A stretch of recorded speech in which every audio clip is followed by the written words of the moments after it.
Hi, folks. Jeff with the C Files here. Thanks for joining me. I never knew Chuck Norris, and my condolences to his family and the passing of Chuck in Hawaii. But I did know some of his top black belts, Dave and Ryan Gamble. But they were fifth degrees in his organization, I think. The last time I saw them, they might be higher ranked now.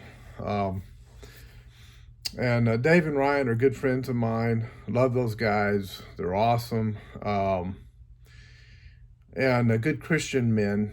And they tell me that Chuck Norris was also a Christian man. They knew him well, worked with him and his top black belts in the organization. They knew him well. And so I kind of got to know a little bit about Chuck through them. And they said that he was a very kind man, a generous man, a man who cared a lot about the people that he was helping through the martial arts. Chuck's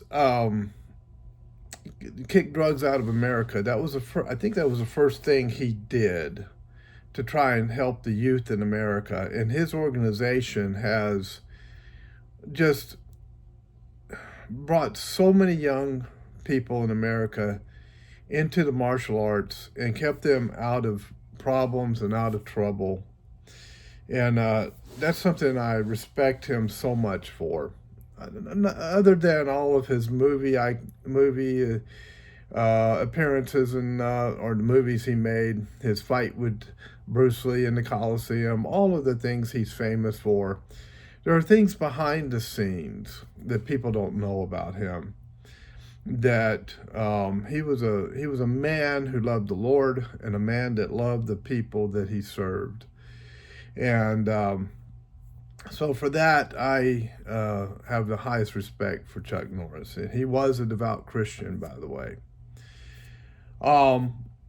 I met Joe Louis, the first PKA, Professional Karate Association, full contact world champion. Matter of fact, have a certificate signed by Joe Louis of a seminar he did back in the 80s, early 80s.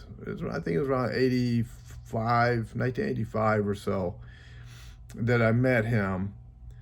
And it's funny because at that time, I was an assistant instructor in actually assistant director of a school under our Grand Master, and he came in and did a seminar for us. Really good guy. Those old school guys like Joe Louis and Chuck Norris and Superfoot Wallace, Skipper Mullins, you name any of those old guys that fought back then and fought hard. They were bare knuckle fighters back then, and I remember I was 19 years old. I fought hard. I fought a little bit of full contact back then, and I was an amateur, and they were professionals. But I understood their game. I understood how the type of thing they went through in the ring to try to go up against each other. But even though they were nemesis in the ring, they were good friends to each other outside of the ring and outside of the tournament circuit, and good people. They were class acts. They were a different kind of people. And so I had the highest regard and respect for them. I could tell you all kinds of stories of famous martial artists that I've known and met.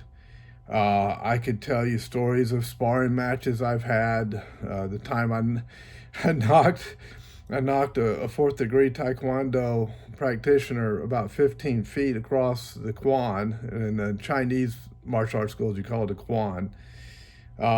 And Joe Louis was there with my instructor, and they were both laughing, and I was thinking I was going to be in trouble because I'd overstepped my bounds a little bit there.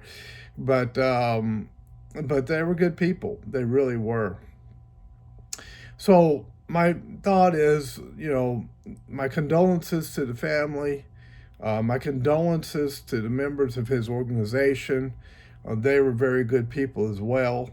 And I just have the highest respect for them. And so don't don't listen to the people who are trying to trash Chuck Norris on the videos and so forth.